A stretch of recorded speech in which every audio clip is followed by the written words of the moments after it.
النهارده يا حلوين، تعالوا بقى شوفوا الشطارة دي. مرات ابني صاحبة واحدة سورية، فتعلمت منها ازاي تعمل الكريبات وعملت التومية.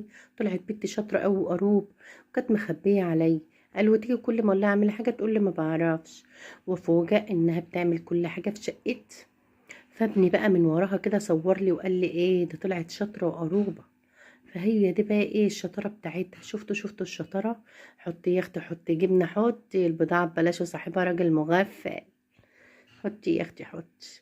والنبي قولوا له رايكم بقى، لو مرات ابنك انت اللي بتعمل كده بقى وتروح تعمل في شقتها يا اختي وما تجيش تعمل لك، تعملي فيها ايه؟ قولوا لي ما تخبوش عليا. انا عارفه انا عارفه انها ما بتحبش تهدي وكشتب. يا حلاوه يا حلاوه، حطي يا اختي حطي. حاجه ببلاش كده. اهدي، بتعرفي تتني اتني يا اختي، اتني يا اختي اتني.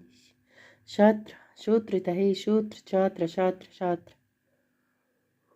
امم حلوة اللفة دي، رايحة فين؟ خدي يا بيه الله. واجري لي، الصلاة على النبي الصلاة على النبي. اه لايك يا اختي، حطي لايك.